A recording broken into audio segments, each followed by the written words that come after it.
The earliest thing I can remember in my life is this. I was 5 or 6 at my grandfather's funeral. This was my father's mother. All I remember is legs all around me. I saw through the legs. All my aunts were crying and upset, calling out for their mother. My mother took me outside to a car, an old Ford that had like a stovepipe top, a four-door. She just took me into that car to sit and wait. This was 1933 or 34. We lived in Buffalo, New York. My family couldn't afford much.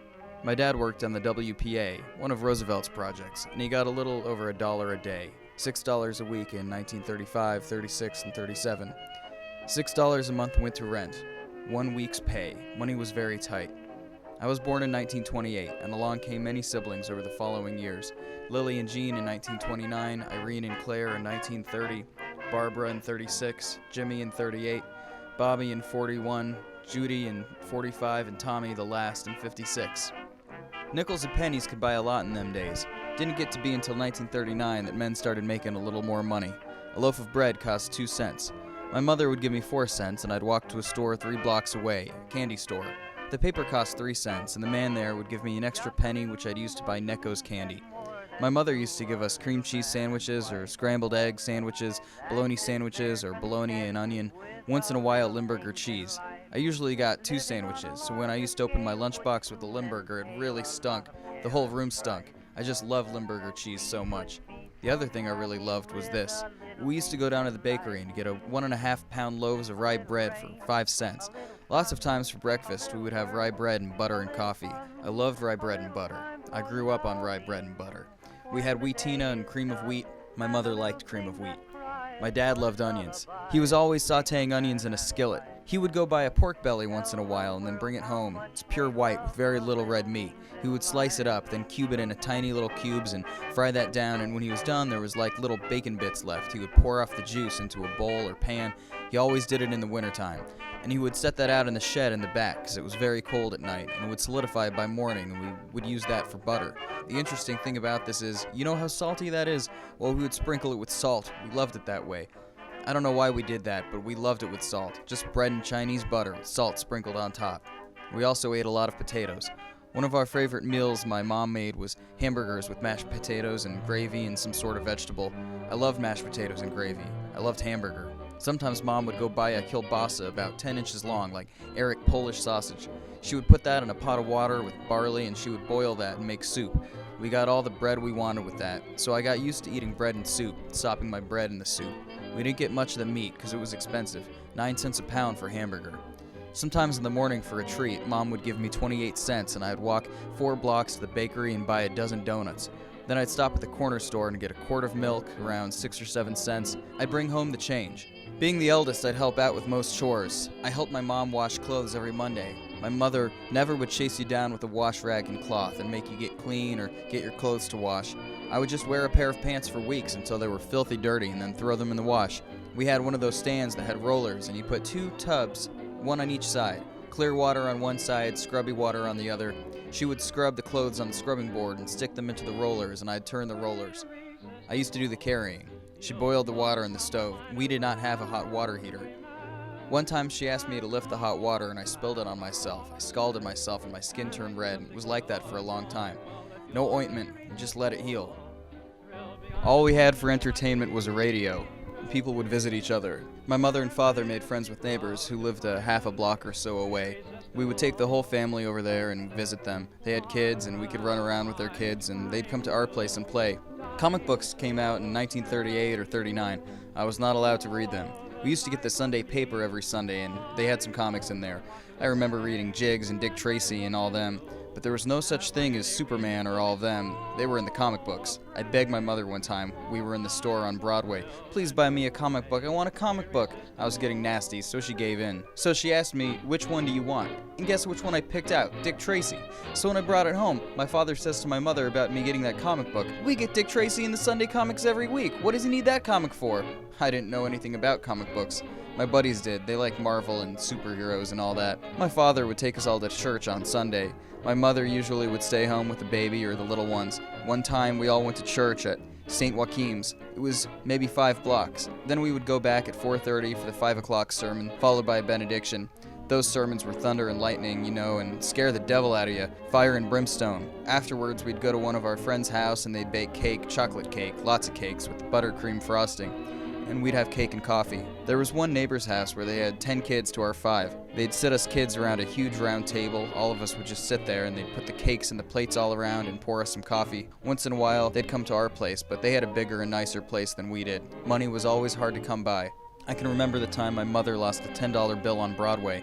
She went to the doctor or something. What happened was we all ended up on Broadway after she'd lost it, just searching for hours, looking all over in the gutters and bushes and all over. We finally found it.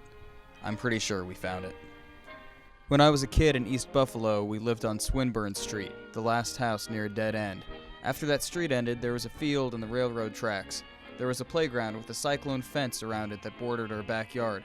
So I usually jumped the fence and went to the playground to play, all day. They had swings and seesaws and stuff like that, and you could get a bat and ball from the director, and I'd just play all day.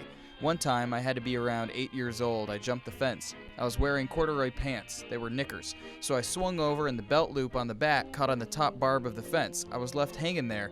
My hands and feet are on the other side, and I was just hanging on the corduroy loop, and it would not break. I kept trying to reach it with my hands, but couldn't get off it. This had to be about 2 in the afternoon. I'm hanging there, and I just can't get off. Some kid walks by, and he's my age, and I say, "Hey, give me some help." And he tried, but couldn't do anything. So I tell him to get me some help, but he never did. At 5 in the afternoon, I saw my dad come out of Grand Central Terminal, and he's coming down the tracks, and I'm hanging there, and I didn't know what he would do to me when he saw me hanging there. He went through the gate. There was a gate into the playground, which I never used, and he lifted me off and sat me down. As soon as I hit the ground, zoom, I took off for the playground to go back and play. My brother Jimmy was born on the 18th of June. I was going to be 10 in August. They had a nice buggy for him, and it had to be the beginning of August or the end of July when my mom put him in the buggy on the side yard. The side yards were very narrow. The girls were there, Lily and Jean, but they weren't going to do anything. They're playing in the mud. So I'm sitting on the steps, and she brings Jimmy out and says, "Barney, you watch Jimmy now and stay with him." Well, I didn't like that. I had all intention to go play baseball with guys I knew at the playground, so I got so mad. After about 10 minutes, I ran to the fence and jumped the fence, and I took off and I just kept running. I went past the playground on the tracks, through Grand Central Terminal, and I made up my mind I was going to run away from home, because my mother is making me watch my baby brother. So I got through the terminal. It's a tall building, and it had an extension that went out over the tracks because people could come and get out onto the platform. I walked through there and had a rough idea of where I was, so I just kept following the tracks. Later on, I found out where I was, at the southeast corner of Buffalo, just where the tracks turn and go south along the lake. That's about where I was, and it had to be pretty late, maybe 3 o'clock in the afternoon, and I'd been gone since morning. So I turned and saw the terminal building, and I said, "That's the way to go home." Now I'm bewildered because I really didn't know where to go, so I thought I'd better go home. So I turned around to go home and retraced my route, and when I got home it was maybe 5 p.m. My mother was cooking potato pancakes at the stove. She would steak them and keep them warm in the oven. When it was time to eat, us kids would just gobble them up. She always made sure we had plenty. My dad's due home about that time, so I go to the kitchen and walk right by her and go into my bedroom, real quiet. She never said a word to me. Not a word, can you imagine that? And when it came time to eat, I sat down at the table and I wasn't saying anything either. And I had lots of potato pancakes and coffee for supper that night. So I had no idea how things wound up, but I had abandoned my brother. I thought for sure I'd get a licking when I got home. But I didn't. I went to public school for kindergarten around 1934 at St. John Canty's, a Polish public school. But in first grade, my mother moved me over to the Catholic school, St. Joachim's. The kids who went to St. John Canty's had to learn Polish. I remember one of my friends had such a hard time learning Polish. I'm so glad I didn't have to learn it. On First Communion Sunday, St. John Canty's had kids march through the streets in their First Communion suits and dresses. They always paraded through the streets after Mass. They were well-behaved kids. I started school late. I had to be 6 when I started at St. Joachim's. In first grade, I had this nun, Sister Antoinine. She eventually became mother of the house of the principal, and I had her again years later for 8th grade. I had my appendix out in November of 1934 or 1935, and I was out of school for about a month. So my mom decided to send me through first grade again. It was alright, except that my sisters Lily and Jean came into school at the same time. So the 3 of us were in the same classroom, and whenever they gave a wrong answer, I was so embarrassed. St. Joachim's was a strict Catholic school. We had to be there at 7:45 every day. At 5 minutes to 8, the nuns would march us over in a column of 2s to church to daily Mass, and we were never allowed to talk. You never talked, period. Even in classrooms, you were not allowed to talk. I went to Mass every morning that way, usually a Requiem Mass. The priest vestments were black. I remember that. Then after Mass, they would march us back the same way to class. Again, no talking. Then about 10 o'clock, we were allowed to go to recess, and that's when we could talk. When it was time for recess to be over, they'd blow a whistle and everyone would stop talking and you got back in line and marched back to class. They released us out around noon for lunch and you had to be back around 1. They let us out of school around 3. I went to St. Joachim's all the way until 6th grade. I was the kind of kid who did whatever they told me. I was obedient. I remember when I was in the 1st grade, the nun that morning told us she wasn't going to allow us to use the bathroom except in extreme emergencies. It just so happened that Mass hadn't gotten too far along, and I had to go to the bathroom pretty bad. I remember what she said, that we couldn't go except in extreme emergencies. Well, I held it as long as I could, but the next thing I knew, I was peeing my pants right there in church, kneeling on the kneeler, and this girl, Mildred, who was next to me, she could see what was going on. So I got up and went around to Sister, and my pants are soaking wet, and those were the days we wore knickers. I say to her, "Sister, I gotta go to the bathroom," and she says, "Barney, it looks like you already did. You better go home and change your clothes." So I went home and changed my clothes. I ran all the way. My mother was there and she helped me, and I ran all the way back, hoping to make it back just in time, but as luck would have it, I didn't. And I had to walk into the classroom, and I'm sure Mildred had ample time to let the kids know what happened. I hated walking back into that classroom, but I did it anyway. Nobody said anything. Sister didn't say anything. That's something that really affected me. You're just not supposed to pee in church. In 3rd grade, we had a teacher who couldn't control the class, so she got in the habit of just stopping and reading to us. And I remember one time I talked in class while she was reading, and it just enraged her. She came over and slapped me in the face hard. The first time I was slapped by a nun, and the last time. And if you didn't do homework or you misbehaved, you had to go to the front of the class and hold out your palm, and they would smack your palm 1 or 2 times pretty hard. It was a wake-up call. Some of the nuns could be pretty much on fire. In the 4th grade, they gave you a cursum corda, and anyone who was in the 4th grade or higher had to sing in the Requiem Mass. And of course, the senior class, the 8th graders, were always in front. Then each class would progress back through the church, the lower grades way in the back. You learned how to sing by listening to the older kids. I remember Father Eberts was the director of our church choir for a while. I was in 5th grade, and he was the organist for the priest's choir in Buffalo, and quite the musician. And he prepared us for the memorial mass at the cemetery on Memorial Day that year, and we learned a lot of Gregorian chants. My sister Jean was in the choir too. It was quite the experience. To us, it was all schoolwork, just going to school, and I loved school. There was a guy in my 6th grade class, Eugene Zakrowski, who came to St. Joachim's that year from Public School 44. He was maybe 14 years old and way behind, but I guess he was a problem child and they didn't know what to do with him, so they sent him over to St. Joachim's. Well, the first thing Eugene did was start a revolt against the nuns. He passes around a paper during class, a declaration trying to get rid of our teacher. He started it, but everybody's signing it. I really liked Sister Mary Robertine. She was much better than the teacher we had before, so when the paper came to me, I refused to sign it. I'm not going to sign that. Well, someone put my name down anyway. I think it was written down a couple times. So Sister Mary Robertine calls my name one day, and I stand up. "Did you sign this paper, Mr. Pantville?" "No, Mother, I didn't." Some kids in the class said, "No, he didn't. I put his name down." They were volunteering information, so I sat back down. Then she finally got to Eugene. She called him up and said, "Come up to the front," and she took him out in the hallway. She had him out there for a few minutes, and when she brought him back, his face was deep red. He'd been crying. He went to his desk and took all his books out, and he was going back to 5th grade. Then she sat down and she called on a student named Fisher. "Mr. Fisher, stand up, get your things, and leave. You're expelled." Because I guess he was an instigator too. And that was the extent of it. And then she said, "When I leave, I do not want to hear a sound." And she left the classroom and talking started. The door opened up a little and everyone quieted down. I stayed quiet the whole time. Sister Mary Robertine came back in and you could tell she'd been sobbing. I couldn't believe that anything like that could happen in a school, but it can. Well, Eugene was just a bully. That was a profound incident for me. We were learning about God. We had religion all the time. Our idea of God was that God was the one who kept the books, and everything we did was marked down in that book. It was the book of life, and someday we'd all have to answer for what we did. I don't know about the other kids. There were some kids who rebelled, but not many. Most of the kids really believed that, and they tried their best to be good so they wouldn't get in trouble. I did get in trouble one time in 6th grade. A boy named Eugene Corcoran decided to skip school. Up until that time, I didn't know what skipping school was all about. I never heard of skipping school. On the way to school that morning, I saw him. He was at the corner with a bunch of guys. Saw these guys standing around the corner, and I recognized them from our classroom. I headed into class. Class got started, and everyone came in except Eugene K., and there was one desk empty to my left. So Sister Mary Eloise made an announcement that Gene K. wasn't in yet. Had anyone seen him? Well, that kind of question directed at me required an honest answer. I raised my hand and pointed to the desk next to me. "Is that boy that sat there?" And she said, "Yeah." And I said, "Yeah, I saw him on the corner." Well, I didn't know what was going on. I didn't know he intended to skip school.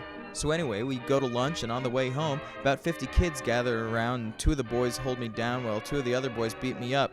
And man, oh man, I just didn't know what to do. I was crying in pain. I can't remember if I stayed home that afternoon or went back to school. I think I went back to school. But every chance the kids would get, they'd tease me something fierce. It was about 2 days after that Sister Mary Eloise was sitting in front of the class, and she made a remark that one of the boys in our class didn't like. His name was Al, and he was this big, heavy kid. He ran right up to the front of the room and slapped her across the face. I mean, hit her hard. So now I'm looking at that thinking, how soon is he going to drop dead? Because I figured you don't slap a nun, or if you do, you're going to drop dead. Well, he didn't drop dead, and that made me think, what's going on here? 6th grade was my last year at St. Joaquim's. After that, we moved to South Buffalo, where I went to St. Monica School.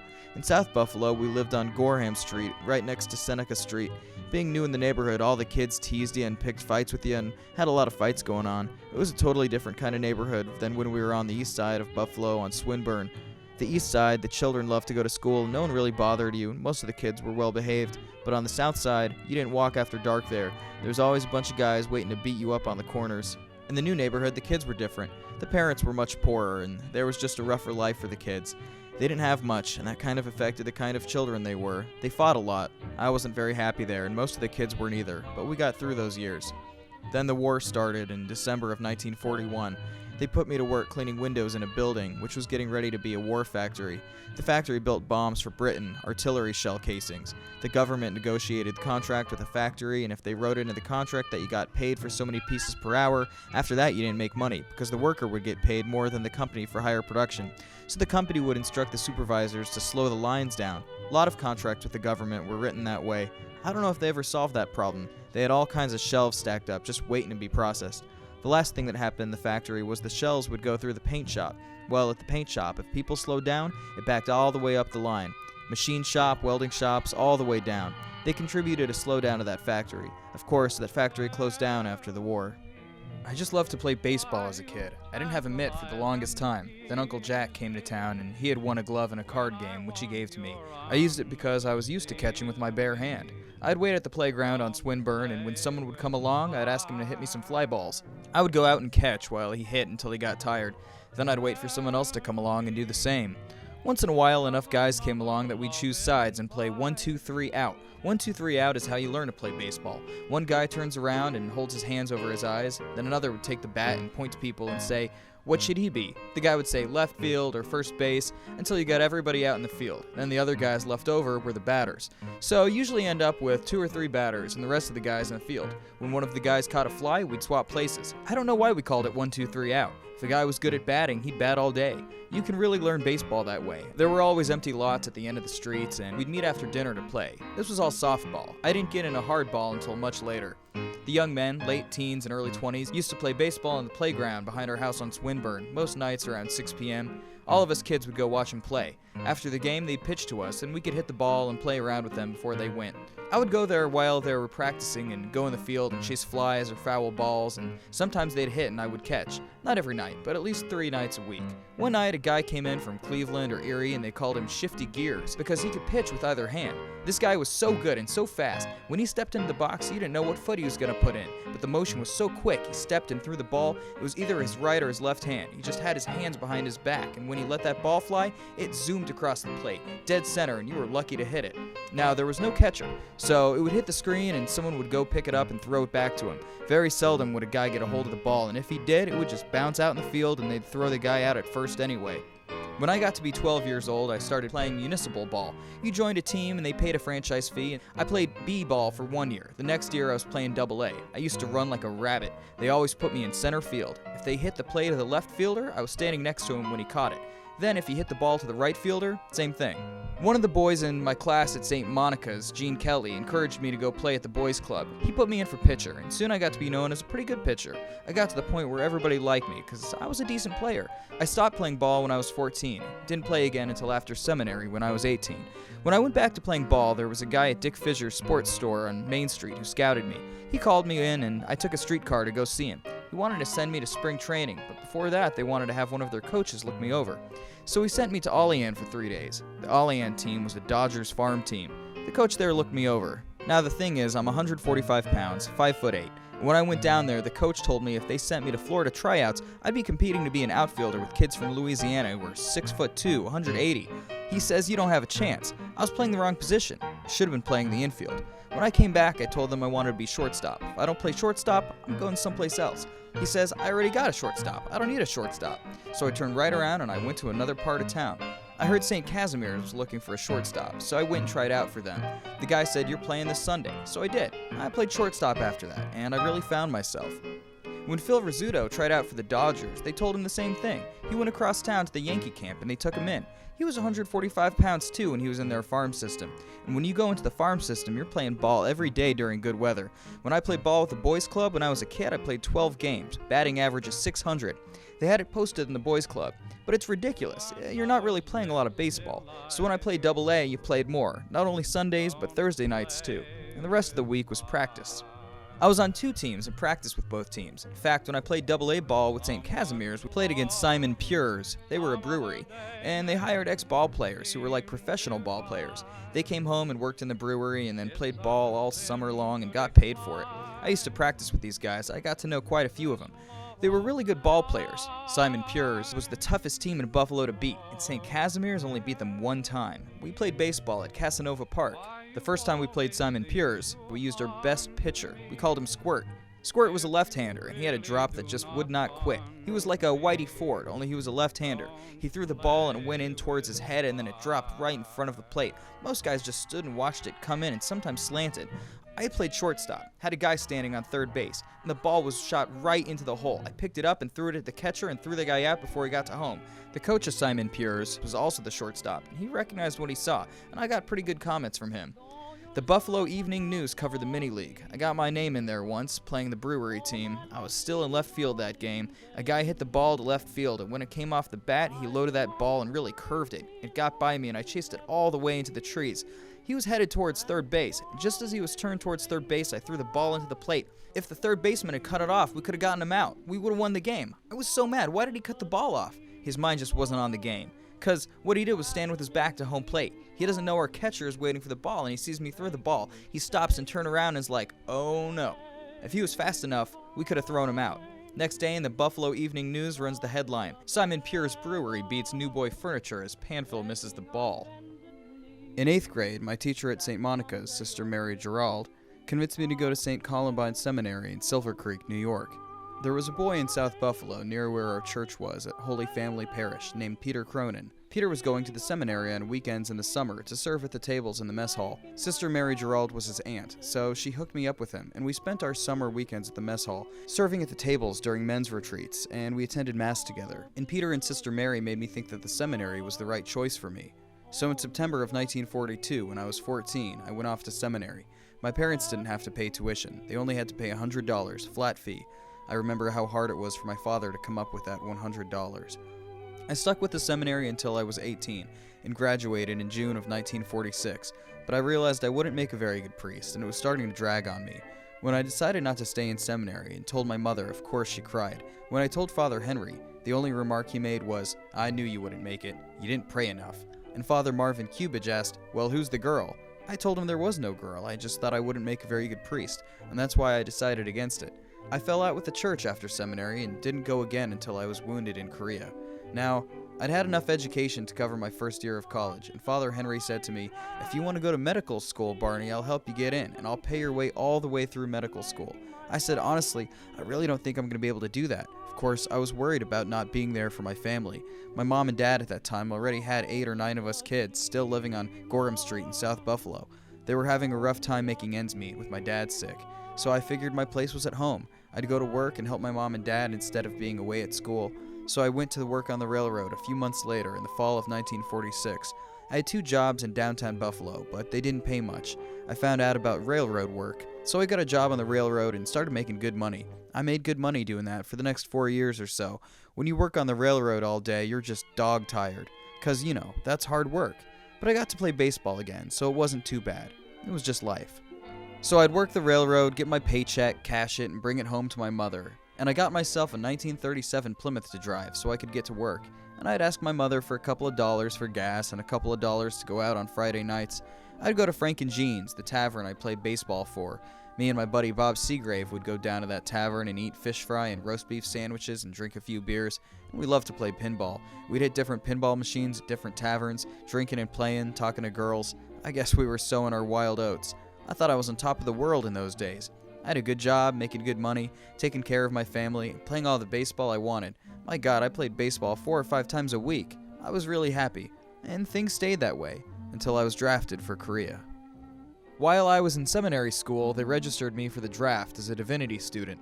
When I quit seminary and moved back home, it didn't dawn on me that I was registered. So the draft board called me in and found out that I was no longer a divinity student, and immediately they made me 1A, eligible for the draft. They called me in within a week to report for duty.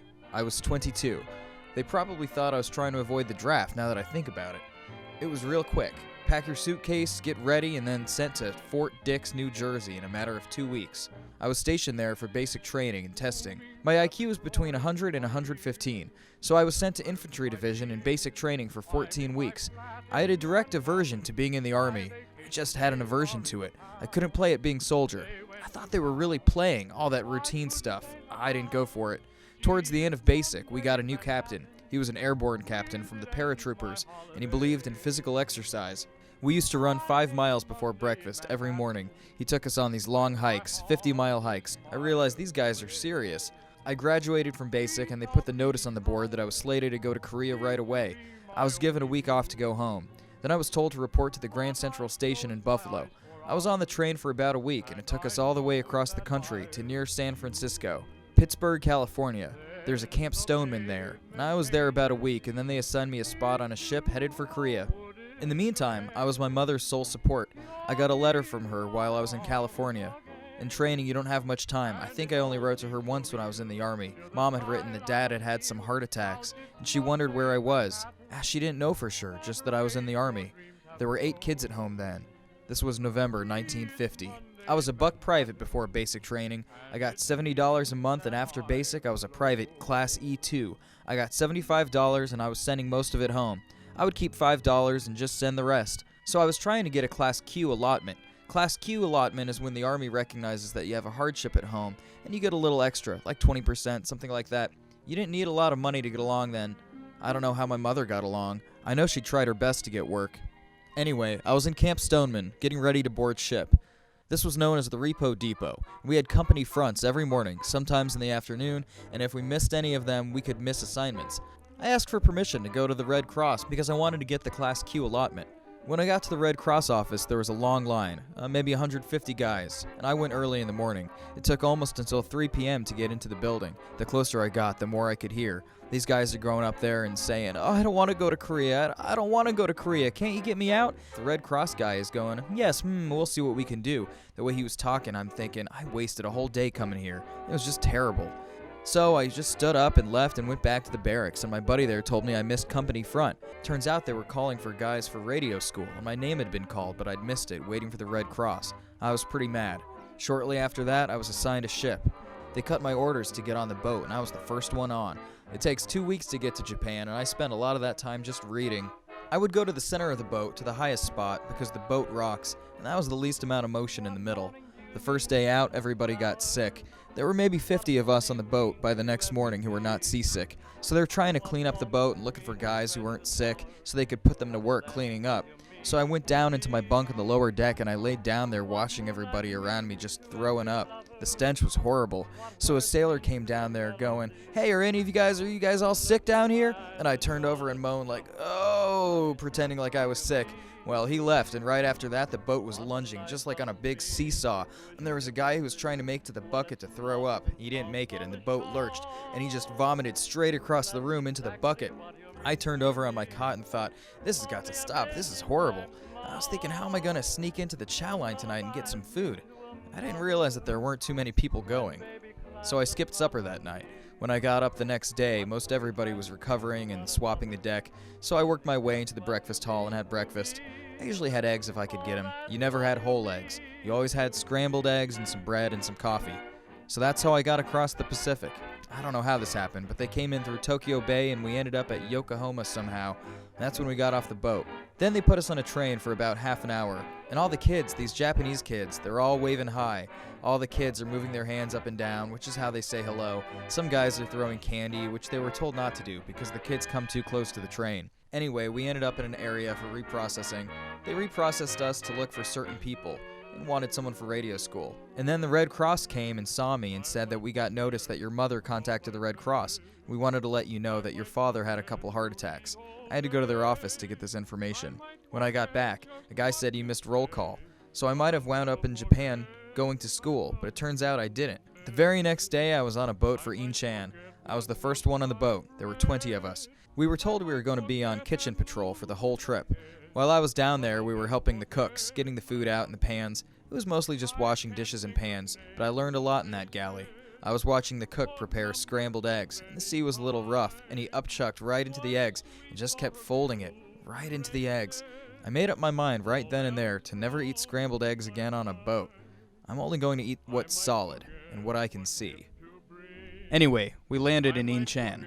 General Ridgway had just taken over from MacArthur. Truman had fired MacArthur by this time, and Ridgway set up the whole thing different. He established the main line at the 38th parallel and did a whole different routine than what they'd been doing. Things weren't so bad under Ridgway, and they sent me to the 24th Infantry Division, the Pineapple Division they called it, and the 5th D Regimental Combat Team was going to replace the 333rd, which had been wiped out coming from the Alu River. I got to this area, which was like a giant depot. It's where they retire from the line and get some rest, and that's where I went. This is where I joined the units on the line. Well, they had us there for 2 weeks. The training they gave us there was unbelievable, and they really got you ready for going up the line with the full pack. Rifle, bayonet, the works. I got so I could hold my rifle with my bayonet on it and hold it in my one arm and just use it like a fork. I got really strong. I was down to 156 pounds. I spent 2 weeks doing that, just training. I'll never forget the first day the colonels took us on a field trip and on purpose made us walk by a dead body. They wanted us to see that dead body. That impressed me. I said, "Ooh, this doesn't look right to me." It was all purple and everything. We had what were called pup tents. I was living in a pup tent, and when we got out on the line, you just spent the night sleeping in the foxhole. Anyway, I spent 18 days out there. On the morning of May 18th, I was hit. What happened was, we got overrun by the Chinese. They overran our position. The company sergeant came over and said, as soon as it gets light out, we're going to take the position back. So our guys were bombarding it with mortars and machine guns all night long. They were shooting over our heads to do some real damage to them, which I don't think they did, as they were dug down in their own foxholes too. When light came, we had to go. My rifle was in my right hand, and I put my hands on the ground to get up when a stray bullet came along the right side of my head, hit a rock, ricocheted, and went right through my hand. My sergeant got 2 in the gut, and the guy next to me got 1 right through the head. So I was really lucky. I mean, real lucky. I rolled over, fell down by a tree, and a medic came and looked me over. He wrapped me up and instructed me on how to get down to the first aid station. I had to walk quite a bit, had to walk through live minefields, in fact. When I got to the first aid station, the medic looked me over and said, "Well, you got $1 million wound." I said, "What's that?" And he said, "You don't know what $1 million wound is?" And that was the last thing he said. Then I left and got into an ambulance, and they took me away to the operating area. I was laying in the operating area, and my company sergeant was laying next to me. He was in bad shape. You could tell he was hurting. That was the last I ever saw of him. In the meantime, that morning I met another kid I knew from Arkansas or Iowa. I think Iowa. Junior Bunch was his name. The only guy I got friendly with. See, I was a replacement, so none of the guys in the squad knew me. I was like a greenhorn, and they didn't like greenhorns. They just wanted to make sure you didn't interfere with their life and make it more difficult for them. Junior Bunch got hit before I did. I saw him take a shot in the elbow. They came along and gave me an injection while I was lying there. I was in the MASH unit, lying on a cot. They laid me down in this area with guys all waiting to be operated on. They gave me another shot and I passed out. I woke up on a plane that was taking me to Japan. My left arm was in a big cast. The cast went from my elbow to the end of my hand. I was in a whole lot of pain. Once in a while, a nurse would give me a shot of morphine, and she had a schedule of how often I could take it. We flew to Japan. I got out and they took me to the Osaka Army Hospital. It was morning by then. We drove through town in daylight, and I could see the city of Osaka, and the people were all milling around. One thing I really got a kick out of, some young baby walks up to his mother and pulls her dress, and she takes him over to the curb and holds him up as he starts to pee on the curb, right down in the gutter.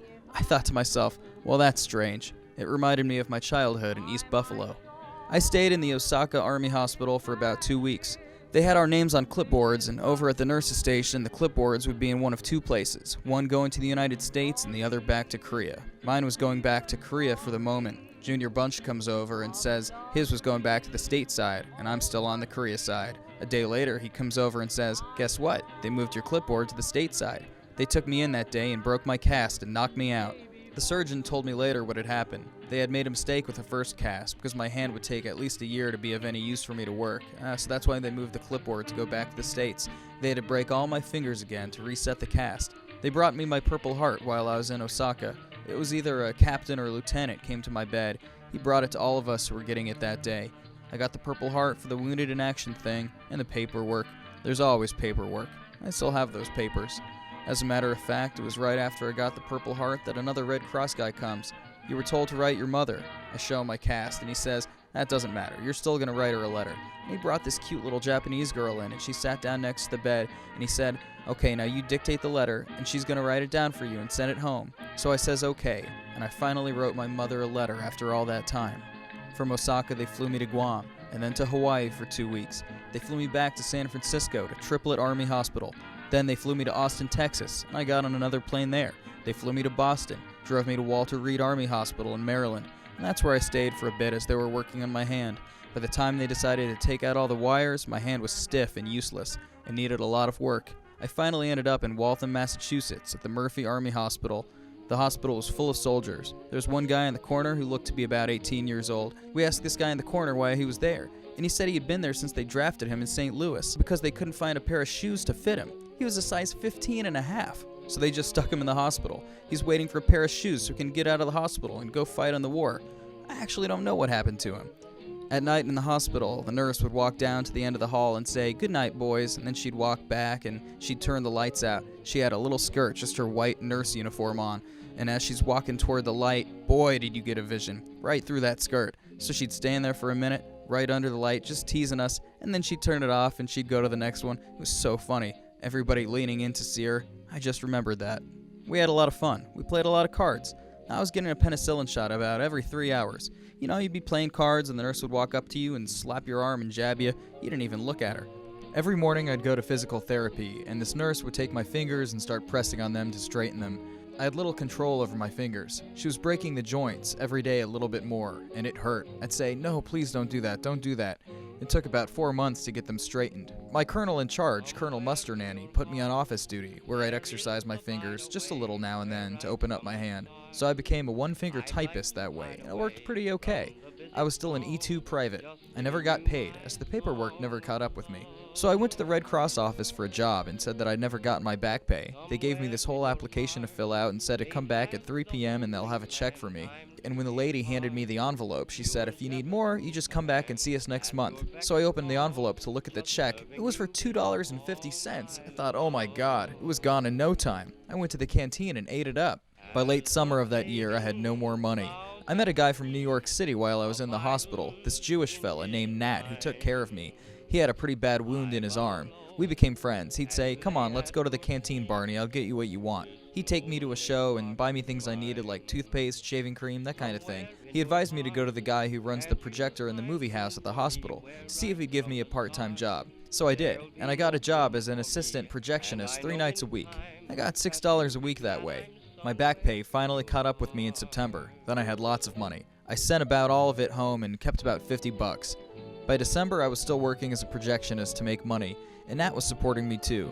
And I got involved with the priest there, Father Richard. The chaplain's assistant had been promoted to sergeant. He'd been there so long he had to give up his chaplain's assistant position. So I talked to the priest and he made me a chaplain's assistant. He said, "I could set you up for chaplain school. You could have a future in this." And he offered me rank. Said he could make me a permanent chaplain assistant with the rank of corporal and I could be assigned to go anywhere in the world. I said, "No, I'd just as soon go home." I was thinking a lot about the church and my seminary days.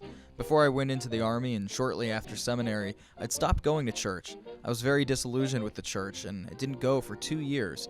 I realized only later that on the morning I was wounded, riding in that ambulance, I'd made a decision to go back to church.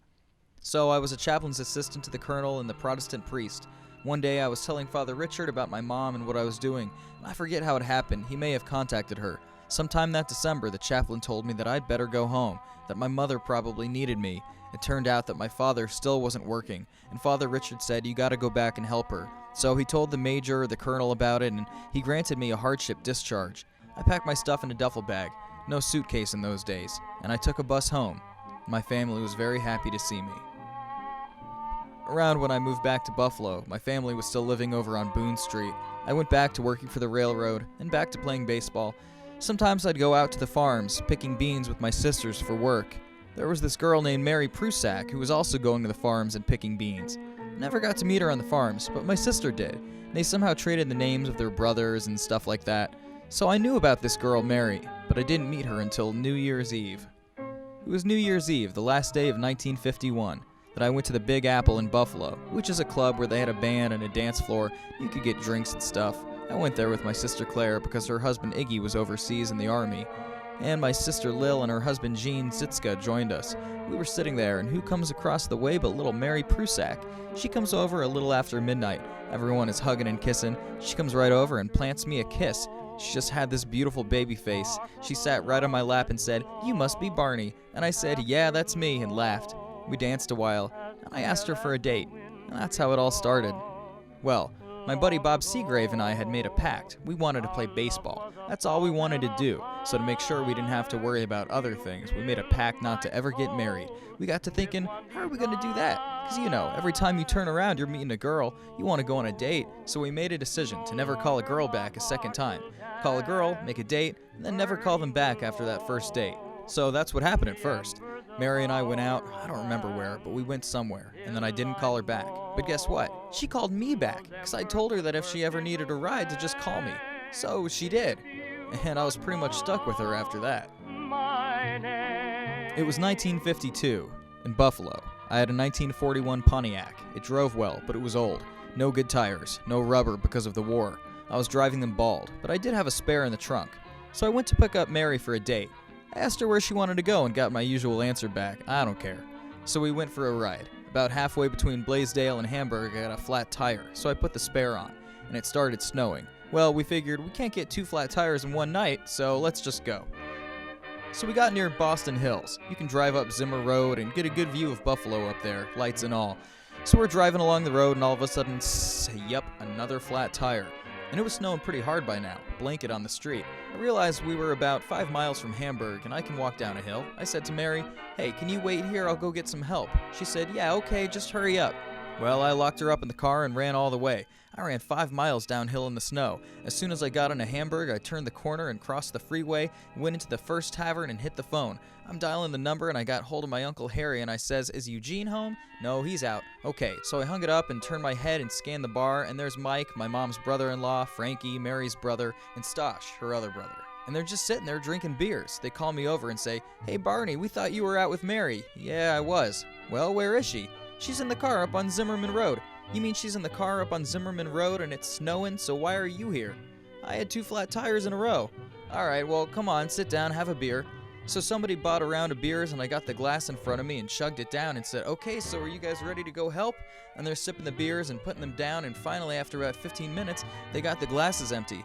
Mike says, "Don't worry, we'll get Mary." I'm just waiting and waiting. They order another round of beers. So I do the same thing and chug a lug, and they do the same thing, just sitting there slowly sipping these beers, and I'm just waiting. So finally, they finish their round, and Mike gets up and says, "I guess we can go get Mary now." I say, "It's about time." So I go out to the car, and I'm waiting, and they come along, just ambling along all drunk. We drove up and picked up Mary, and she's very quiet. She's been there for over an hour now in the freezing cold. She got worried a couple times. Nobody passed by, and it was dark out. So Stosh said not to worry. "I'll take you up there tomorrow." And he did. I got 2 tires, and we went up and took care of the car. Then I went home and realized what a miserable date I was. But Mary stuck with me, and we started going out more regularly. September 15th of 1952 was Trudy and Vinny's wedding. Mary and I were dancing, and that's when I asked her to marry me. They were playing our favorite song, The Blue Danube. Anyway, that was in September, and I got a ring and gave it to her on October 13th. We figured that we'd get married in May, but they were building a new church at St. Mary's Parish, so we had to wait until June, and we got married on June 20th, 1953. After our wedding, we went to Niagara Falls, and then to Mary's mom's house on Sunday for Paparini. That was the Polish after-wedding celebration. We stopped there on Monday, and her mom loaded us up with fried chicken, and then we headed south for Houston. We were going to see Mary's brother Ted. He was the only one who couldn't make the wedding, so he asked if we could come visit, and he was fine with it. We had just bought a new car, well, a used car, a 1947 Pontiac. I gave it a valve tune-up, and it ran like a top. In Houston, we had a great time. Went to Galveston Beach. Ted and Lily, Ted's wife at the time, took us all around Houston. When we went back to Buffalo, I heard the railroad was closing. So I went about working for the American Car Foundry. I was making 75 cents an hour at the foundry, and I worked that job a long time. Then I had the opportunity to go to the riveting assembly. Can you imagine, while I was working riveter assembly, my pay went up to $1.90 an hour? Then Eisenhower got elected in 1956, and when I went to work the next day at riveting, our foreman came out and greeted us and said, "Well, things are going to be different now, boys." He was implying that we're going to have to straighten up and fly right, because now we have a Republican in office. And he was right. Within 3 years, they were ready to close the plant. I made up my mind that I wasn't going to go to the state to get unemployment. I could have gotten $45 per week. Instead, I went to Van Dyke Taxi Company. I worked the first week and worked my butt off, 70 hours, 10 hours a day, and I made $60. Eventually, I went over to work for Bethlehem Steel. I got a job in the labor union, and I had a real nice job there. I was making $1.75 per hour, and then I got a job as a mechanics assistant within a month. But 3 months later, they laid me off in the beginning of 1957. I was out of work for 18 months between 1957 and 1959. In the meantime, Mary and I had started making our family. We'd made the decision that I was going to go to electronics school, and it was costing me $8 a week. And my mom had money saved up, and she helped me out. I don't know where that money was coming from, but I guess she'd saved it up. Mary and I were back in Buffalo at the time, with the 3 kids. I eventually got a job as an instructor for the electronics school. During that time, we were just raising our family, going to church all the time. I belonged to the choir. They had a nice men's choir.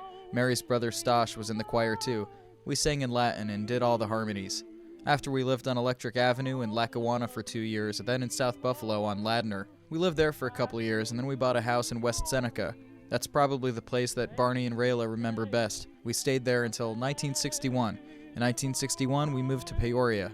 The home in Peoria was real nice, great for the family.